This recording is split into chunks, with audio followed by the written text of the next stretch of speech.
할렐루야. 오늘은 사순절 마지막 주간으로 종려 주일이 되겠습니다.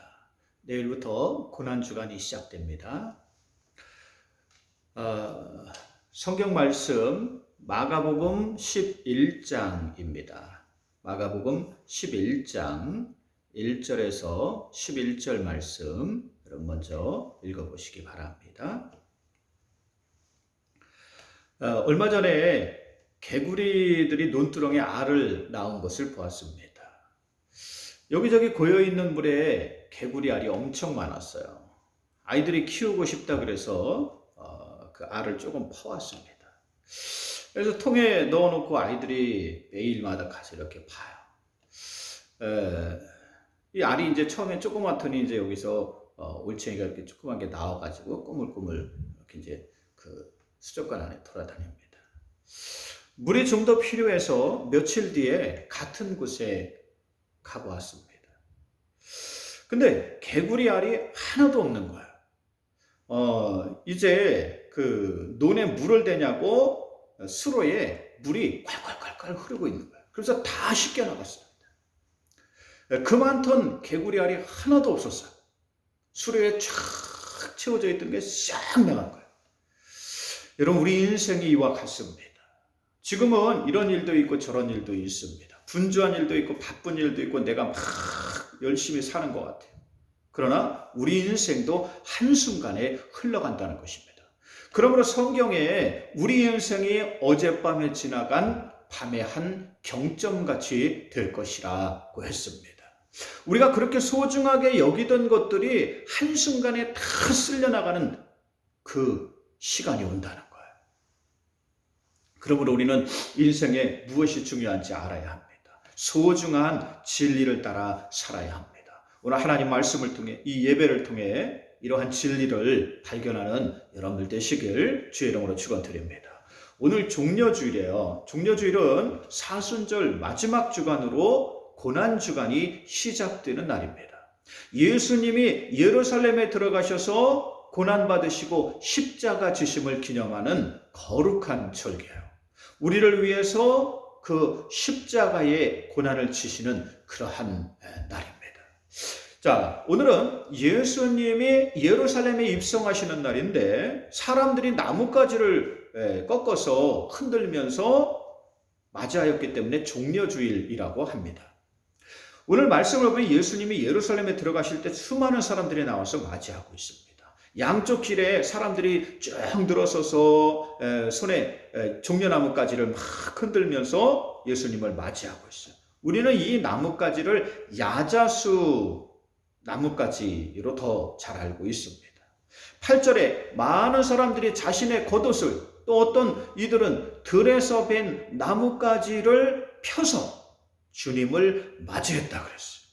사람들이 예수님을 환영하며 성대하게 맞이하고 있습니다. 여기서 자신의 겉옷을 벗어서 편다는 것은, 나뭇가지를 편다는 것은 존귀한 사람을 맞이할 때의 행동이에요. 보통 왕이나 여왕, 대통령 같은 분을 이렇게 맞이할 때 여러분 앞에 이렇게 그 카펫 같은 거 쫙 깔지요. 이게 그 전신이라고 보면 돼요. 그 전에 있었던 일입니다. 사람들이 예수님을 왕으로 맞이하고 있습니다. 9절과 10절 말씀을 보면 앞에서 가고 뒤에서 따르는 자들이 소리 높여 이르되 호산나 찬송하리로다 주의 이름으로 오시느니요 찬송하리로다 오는 우리 조상 다윗의 나라여 가장 높은 곳에서 호산나 하면서 예수님을 찬송해요. 대개 찬송은 누구에게 합니까? 하나님에게 드리는 것입니다. 근데 지금 예수님을 찬송하고 있다는 거예요. 예수님께 찬송을 드리고 있다는 것입니다. 사람들이 예수님을 메시아, 하나님이 보내신 구원자, 하나님의 아들로 영접하고 있기 때문이에요. 그러므로 주의 이름으로 오시는 이여 찬송하리로다 하고 이 찬양을 돌리는 겁니다. 오늘 이 말씀은 성경에 하나님이 구원자를 보내주시겠다고 약속하셨는데 그 약속이 어떻게 이루어지고 있는지를 우리에게 보여주고 있습니다. 근데 이 정도 상황이라면 만약 이 정도 인기라면 정말 이러한 메시아이고 이러한 구원자이시고 만왕의 왕이라면 좀 더 대단하고 화려하게 예루살렘에 입성할 수도 있었습니다. 왕이나 여러분 여왕의 행차를 보면 얼마나 여러분이 대단합니까? 얼마나 화려해요? 왕은 멋진 백마를 탄다던가 여왕은 또 아주 그냥 이 화려하게 장식된 이 마차를 타고 꽃으로 길을 쫙 장식하고 여러분 거기를 지나갑니다. 근데 예수님은 만왕의 왕이시고 이 세상을 구원할 구원자이심에도 불구하고 그 행렬이 화려하거나 웅장하지 않았어요. 오늘 말씀 2절에 보면 제자들을 이렇게 부르셔서 이제 이렇게 지시하십니다. 너희는 맞은편 마을로 가라. 그리하면 거기에 나귀가 있고 그 나귀 옆에 작은 나귀 새끼가 있을 것인데 그 나귀 새끼를 풀어서 나에게 가지고 오라, 데려오라 그랬어요. 그리고 그 나귀 새끼를 타고 입성하셨습니다. 작고 볼품없는 작은 나귀 새끼입니다. 이것은 누가 보아도 이 형편없었어요. 정말 보잘것없었습니다. 초라했어요. 그러나 중요한 것은 그 사람이 타고 있는 것이 아니라 그 위에 누가 타고 있느냐 하는 것입니다. 근데 세상의 사람들은 그가 타고 있는 것을 봐요. 멋지고 고급진 것을 타고 있으면 와 하고 대단하게 생각을 합니다. 그러나 정말로 중요한 것은요, 사람이에요. 그 속에 누가 타고 있느냐가 아니겠습니까? 범죄자들 보면 여러분 이 마약상들이나 이런 사람들 영화에서 보면 어떻습니까? 더 멋있는 차, 더 좋은 차를 타요. 그 속에 여러분 누가 들어있느냐가 더 중요한 것입니다. 비록 예수님은 작은 나귀 새끼를 타셨지만 그분은 분명히 만왕의 왕이시고 하나님의 아들이셨습니다. 근데 어리석게도 사람들이 그가 탄 나귀 새끼를 보는 경우들이 참 많습니다. 우리도 여러분 이런 경우들이 있어요. 성경에 보면 바리새인들이나 사두개인들 그리고 헤롯 당파 같은 이 민족의 지도자들, 이 지배층들은 타고 온 나귀 새끼를 봤어요. 그러면서 뒤에서 예수님을 비웃고 조롱합니다. 아, 왕이 뭐 저런 걸 탔어? 나보다 못하네? 왕의 행차가 뭐 저렇게 초라해? 하고 무시합니다. 또 로마 총독이나 로마 군병들이 보았을 때도 너무 여러분 이것은 초라해 보였어요. 로마 황제의 행렬 여러분 수 킬로를 여러분 쫙 구간 대적들이 여러분 카페트를 쫙 펴면서 말이죠. 한 번 행차할 때마다 여러분 엄청난 그러한 그 사람들과 또 이런 그 돈을 동원해 가지고 여러분 거기서 아주 웅장하게 그것을 보여주었어요. 이게 마치 큰 그 권위의 상징인 것처럼 이러한 일들을 하곤 했습니다. 거기에 비하면 이 예수님의 행차는요 너무도 초라하고 볼품이 없었어요. 그래서 예수님을 십자가에 못 박을 때 비웃으면서 가시로 만든 관을 이렇게 그 왕관이라고 예수님 머리 위에 씌우면서 거기에 여러분 터져가지고 피가 나고 또 자색옷 왕이나 황제를 상징하는 자색옷을 입혀놓고 막 조롱하고 비웃었습니다. 세상은 겉모습을 보고 판단하고 평가합니다. 그러나 보이는 것이 전부가 아닙니다. 우리 눈에 보이는 것이 다가 아니라는 거예요.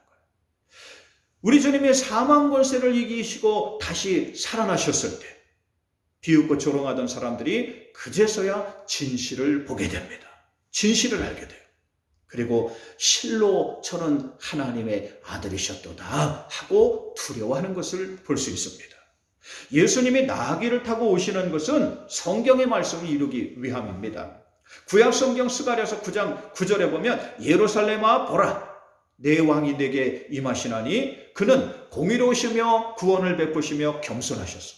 나귀를 타나니 나귀의 작은 것 곧 나귀 새끼니라 라고 하셨어요.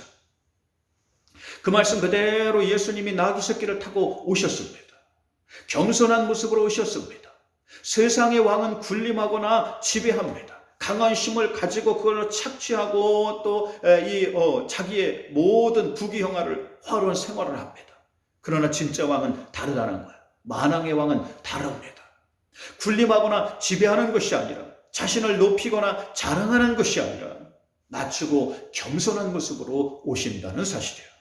섬김을 받는 것이 아니라 섬기시되 자신의 생명까지 사람들을 위해 내어주실 정도로 자신을 낮추십니다. 이러한 분이시기에 오늘날 세상에 많은 사람들이 예수님을 따르고 있어요. 이 지구의 70억 인구 중에 40억이 넘는 그러한 사람들이 예수님을 믿고 있습니다. 예수님을 신뢰하고 따르고 있는 거예요. 진정한 만왕의 왕이심을 볼 수 있습니다. 진짜 높은 사람은 자신을 낮추고 진짜 낮은 사람은 자기를 높이려고 한다는 사실이에요. 세상에 여러분 잘 보세요. 진짜 높은 사람은요, 오히려 더 겸손해요. 그러나 여러분, 별로 별 볼 일 없는 경우에는요, 자기를 어떻게 하든지 높이고 자기를 알아달라고 합니다. 오늘 예수님이 입성하실 때 사람들이 나뭇가지를 베어 흔들며 맞이하였다고 했습니다. 우리 성경에는 그냥 나뭇가지로 되어 있어요. 그런데 왜 우리는 종려나무로 알고 있고 오늘을 종려주일로 알고 있을까? 바로 요한복음 때문인데요. 요한복음은 종려나무로 되어 있기 때문이에요. 요한복음 12장 13절에 보면 오늘 이 마가복음 말씀이 또 거기에 그대로 있습니다. 한번 대조하면서 이렇게 봐보세요. 요한복음 12장 13절에 무리들이 종려나무 가지를 가지고 맞으러 나아가 외치되 호산나 찬송하리로다. 주의 이름으로 오시는 이여 이 곧 이스라엘의 왕이시여 라고 했습니다. 자, 요한복음은 기록 의도가 다른 복음서와 달라요. 요한은 우리에게 예수님이 어떠한 분인지, 영원한 생명이 무엇인지를 알려주시기 위해 기록하였습니다. 그러므로 특별히 종려나무라는 표현을 쓰고 있는데 이 종려나무를 원어로 페닉스라고 합니다. 근데 이 페닉스는 여러분 그 상표도 많아요. 이렇게 그 포에닉스라 해서 이렇게 그 새가 날아가는 모양 있잖아요. 이런 그룹도 있고 뭐 이런 이 제품도 여러분 있습니다. 이게 뭐냐면 그대로부터 영원히 죽지 않는 불멸의 새가 있어요. 그 새의 이름이 뭐냐면 페닉스예요. 이 종려나무하고 여러분 똑같습니다. 그러므로 예수님이 죽지 않고 다시 살아날 것을 이 종려나무가 상징하고 있는 거예요. 세상은요, 죽으면 끝입니다. 모든 것이 끝나요. 그러나 예수님은 죽음으로 끝나지 않으셨습니다. 사망 권세를 이기고 다시 살아나셨어요. 또한 이러한 예수님을 믿는 사람들 역시 다시 살아날 것이라고 말씀하셨어요. 우리는 바로 이러한 부활을 믿는 사람들입니다. 세상에서처럼 죽음이 끝이 아니라는 거예요. 세상에 죽음으로 끝나면 너무도 억울한 사람들이 여러분 많습니다. 우리 역시 죽음으로 끝나지 않습니다. 반드시 부활이 있어요. 다시 살아난다는 거예요. 여러분, 이 세상의 삶이 다가 아니에요. 지금 내가 살고 있는 여러분 이 인생의 시간, 여러분 이게 답니까? 그냥 끝나서 여러분 그냥 화장돼서 뿌려지거나 여러분 땅속에 그냥 묻히면 그걸로 끝나는 것 같아요? 이 인생이요? 그렇지 않습니다. 그러므로 고린도전서 15장 16절에 만일 죽은 자가 다시 살아나는 일이 없으면 그리스도도 다시 나신 일이 없을 것이요. 그리스도가 다시 살아나신 일이 없으면 너희의 믿음도 헛되다 그랬어요. 이런 부활이 없으면 우리가 믿는 게 다 헛되다는 거예요. 그리고 이어서 만일 그리스도 안에서 우리가 바라는 것이 다만 이 세상의 삶뿐이면 모든 사람 중에 너희가 가장 불쌍한 자랑을 했습니다. 부활이 없으면 우리의 믿는 모든 것이 헛되다는 거예요. 다만 이 세상의 삶이 전부라면 우리가 가장 불쌍한 사람들이라는 거예요. 예수 믿는 것 때문에 양보하고 예수 믿는 것 때문에 손해보고 예수 믿는 것 때문에 낮아지고 여러분 이러한 게 만약 여러분 부활이 없으면요 이게 다 헛된 겁니다. 그러나 분명히 부활이 있다는 거예요. 그러므로 사도 바울은 내가 예수 그리스도의 십자가와 부활 외에 모든 것을 배설물과 같이 버린다 그랬어요. 똥과 같이 버린다는 거예요. 여러분 사도 바울도요 공부를 굉장히 많이 한 사람이에요. 사도 바울의 아버지 이 부모는요 그 큰 상인이었습니다. 엄청나게 여러분 돈을 많이 번 그러한 상이에요. 그래서 태어날 때부터 이 바울은 로마 시민권을 가지고 태어났잖아요. 그 정도로 어떻게 보면 세상에서 여러분 내세울 만한 것, 자랑할 만한 것이 여러분 많았던 사람이 사도 바울이에요. 또 여러분 이 가말리엘, 최고의 스승이었던 가말리엘의 수제자, 그 다음에 대제사장이 전격적으로 여러분 밀어주었던 최고 권력자가 여러분 밀어줬던 그러한 여러분 이 실세입니다. 정말 세상적으로 많은 것을 가졌던 그런 사람이에요. 근데 이러한 바울이 무엇이라고 하냐면 내가 예수 그리스도의 십자가와 부활 위에 모든 것을 다 배설물과 같이 버린다는 거예요. 배설물이 뭡니까? 똥이에요. 똥과 같이 다 버린다는 거예요. 가장 중요한 것이 예수 그리스도의 십자가와 부활이라는 것입니다. 비록 그 길이 고난의 길일지라도 그래서 그 길로 갔어요. 부활을 바라보며 살았습니다. 주님을 따랐어요. 아무리 어렵고 힘들더라도 그 길로 갔어요. 손해를 볼지라도 그 길로 갔습니다. 그랬을 때 세상의 화려함을 자랑하던 사람들이 다 몰락했어요. 로마 제국도 몰락하고 그 밑에서 그 권력을 유지하는 왕들도 전부 다 몰락하고 그 다음에 또 이 권력을 유지하던 헤롯 땅들도 또 바리새인들, 사두개인들도 전부 다 멸망하고 사라졌습니다. 그러나 주님을 따랐던 사람들은 영원히 없어지지 않습니다. 사도 바울은 역사에서 가장 위대한 인물이 되었고 하나님 나라의 영원한 축복을 받는 사람이 되었습니다. 우리나라에도 손양원 목사님, 주계철 목사님, 한경직 목사님, 또 김수환, 추기경 같은 분들이 세상의 모진 풍파에도 불구하고 오직 예수 그리스도를 따라 살았어요. 유관순 열사, 도마, 안중근, 여러분 안중근 열사님 앞에 도마가 붙잖아요. 이게 성경에 여러분 도마예요. 또 김구 선생님 모두 다 진리이신 예수 그리스도를 따라 살았습니다. 그랬을 때 이들의 삶이 짧게는 역사에서 존경받는 그러한 사람들이 되었고 길게는 하나님 나라의 영원한 생명을 가진 사람들이 된다는 사실이에요. 그러므로 우리는 세상이 아니라 진리이신 예수 그리스도를 따라 살아야 합니다. 이 길이 올바른 길이에요. 이 길이 생명의 길입니다. 이 길이 영원한 축복의 길이 된다는 사실이에요. 그러므로 여러분들이 이 길로 가시길 주의 이름으로 축원드립니다. 주님처럼 여러분 세상에서 낮은 길로 갈 때 거기에 오히려 더 큰 역사가 나타나요. 오늘 말씀에 우리가 알아야 할 중요한 것이 남아 있습니다. 예수님이 예루살렘에 올라가시자마자 어디로 가시나요? 곧장 가시는 곳이 있습니다. 바로 성전입니다. 11절 말씀을 보면 예수께서 예루살렘에 이르러 성전에 들어가서 모든 것을 둘러보시고 라고 했습니다. 제일 먼저 성전으로 가셨어요. 성전은 어떤 곳입니까? 하나님을 만나는 곳이. 하나님께 예배드리고 하나님께 기도하는 곳입니다. 예수님의 관심은 바로 이러한 곳에 있습니다.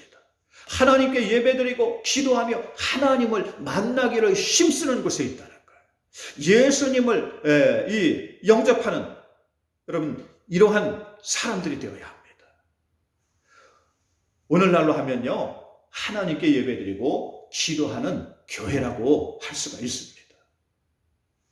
근데 예수님이 성전에 들어가셨을 때 본 광경이 오늘 15절부터 이렇게 나와요. 들어가서 보니까 이곳에는 비둘기 파는 사람, 매매하는 사람, 돈 바꾸는 사람 해가지고 가득 차 있어요. 하나님을 만나야 하는 곳이 시장 바닥으로 되어 있었습니다. 그래서 17절에 예수님은 기록된 바 내 집은 만민이 찾아나와 기도하는 집이라 일컬음을 받을 것이라 하였는데 너희가 광도에 소굴을 만들었도다 라고 책망하셨어요. 그리고 다 둘러 엎으시고 성전으로 지나다니는 것을 허락지 아니하셨다 그랬어요. 무슨 말입니까? 교회는 교회다워야 합니다. 교회는 하나님께 예배드리고 기도하는 것이 되어야 합니다. 하나님을 만나기를 힘쓰는 것이 되어야 합니다. 교회는 속된 세상에서 거룩함을 만날 수 있는, 거룩함을 체험할 수 있는 유일한 곳이에요. 교회는 시장바닥이 아닙니다. 교회는 세상의 친목단체가 아니에요. 친목단체는 세상에 더 많습니다. 더 잘 돼 있어요. 교회는 하나님께 예배드리고 하나님 말씀을 듣고 영원한 축복을 사모하는 것이 되어야 합니다. 하나님의 관심은 늘 이러한 곳에 있기 때문입니다. 오늘 종려주일, 오늘날 예수님은 예루살렘으로 오시지 않습니다. 사라진 예루살렘 성전에 관심이 있으신 게 아니에요. 오늘날 세상에서 예수 그리스도를 모시고 거룩한 성전으로 새롭게 지음받아 가기를 원하는 한 심령에게 있다는 거예요. 내가 예수 믿고 하나님의 거룩한 성전으로 거듭나기를 힘쓰는 그 심령에게 있다는 거예요. 이러한 심령, 한 심령을 예수님이 찾아와 주시고 만나 주시는 거예요. 누구든지 예수 그리스도를 구주로 영접하면 하나님의 영이 그와 함께 하실 것이라고 하셨습니다. 그러므로 고린도전서 3장 16절에 너희가 하나님의 거룩한 성전인 것과 하나님의 성령이 너희 안에 계시는 것을 알지 못하느냐라고 하셨어요. 바로 오늘 예수님이 여러분을 찾아오신다는 사실이에요. 예수님이 나를 찾아오시는 거예요. 그래서 오늘 종려주일에 여러분을 이곳으로 부르셨습니다. 여러분이 이러한 사람들이 되라고 부르신 거예요. 여러분의 세상에서 가장 소중한 진리를 발견하고 그 진리를 중심에 모시는 사람이 되라고 부르신 거예요. 이 말씀을 듣게 하시는 줄 믿습니다. 그러므로 오늘 말씀이 바로 여러분에게 주시는 하나님 말씀이 되시길 주의 이름으로 축원드립니다. 이것을 믿고 받아들이는 사람에게는 놀라운 역사가 일어나요. 하나님이 새로운 역사를 이뤄가시기 때문에 이 세상에 살면서도요, 여러분 세상의 것을 바라보고 여러분이 있다가 다 쓸려나갈 여러분 세상에 끌려 살아가는 거와 이 세상 속에서 살면서 진리를 영접하고 구원자이신 예수 그리스도를 믿고 하나님의 역사를 따라 살아가는 건 다릅니다. 이러한 사람에게는 놀라운 역사가 일어나요. 하나님이 그 속에서 새로운 생명의 역사, 이적의 역사, 기적의 역사를 만들어 가시기 때문입니다. 여러분의 인생은요, 단 한 번뿐이에요. 지나가면 다시는 오지 않습니다. 개구리 알처럼 여러분 한순간에 쓸려가는 거예요. 우리는 이러한 인생을 잘 살아야 합니다. 후회 없이 살아야 합니다. 우리 시간들이요, 참으로 빨리 지나가요. 그러기 위해서는 바로 이 세상에 구원자로 오신 예수 그리스도를 따라 살아야 합니다. 진리이신 예수 그리스도를 중심에 모시고 살아야 합니다. 오늘 종려주일에 예수님이 여러분을 찾아오십니다. 여러분 심령의 주인으로 찾아오고 계십니다. 나를 찾아오시는, 우리를 찾아오시는 거예요. 여러분 요한계시록 3장 20절 말씀에 이런 말씀이 있어요. 볼지어다 내가 문 밖에 서서 문을 두드리노니 누구든지 그 음성을 듣고 문을 열면 내가 그에게로 들어가서 그로 더불어 먹고 그는 나로 더불어 먹으리라 라고 하셨어요. 마음의 문은 내가 여는 겁니다. 심령의 문은 내가 여는 겁니다. 그러면 주님이 여러분을 찾아오십니다. 여러분을 만나주십니다. 여러분 인생의 주인이 되어주십니다. 그러면서 여러분 삶 속에 놀라운 역사가 일어나는 거예요. 그러므로 여러분 마음의 문을 열어 주님을 영접하시길 주의 이름으로 축원드립니다. 예수 그리스도를 여러분 중심에 모시길 주의 이름으로 축원드립니다. 오늘 종려주일에 예수님이 여러분을 찾아오고 계십니다. 여러분 마음의 문을 열고 예수 그리스도 이 세상의 구원자, 남의 일이 아니라 나를 위해 고난받으시고 십자가 지시고 나를 위해 죽으신 주님, 내가 다시금 이 세상을 하나님의 은혜로 살 수 있도록 생명의 은혜로 살 수 있도록 나를 살리신 주님입니다. 여러분 이러한 은혜 가운데 있을 때 우리에게 무엇이 있습니까? 부활의 소망이 있는 거예요. 이 세상의 삶으로 끝나지 않습니다. 예수님이 우리를 다시 살리시고 우리 주님처럼 여러분 우리는 부활의 주인공이 될 줄 믿습니다. 이러한 소망 가운데 살아가는 여러분들 되시길 주의 이름으로 축원드립니다. 기도합니다. 하나님 오늘 이 말씀을 들었습니다. 이제 한 주간 고난 주간을 지내게 되는데 그 시간 속에서 우리 주님의 은혜를 더욱더 깊이 묵상하고 그 은혜가 부활의 그 영광이 나의 영광이 되도록 나에게 일어나는 귀한 역사의 순간이 되도록 하나님 이 방송으로 예배를 드리는 모든 이들과 함께하여 주옵소서. 예수님의 이름으로 기도 올리옵나이다. 아멘. 여러분 사도신경 하시고 예배 마치도록 하시기 바랍니다.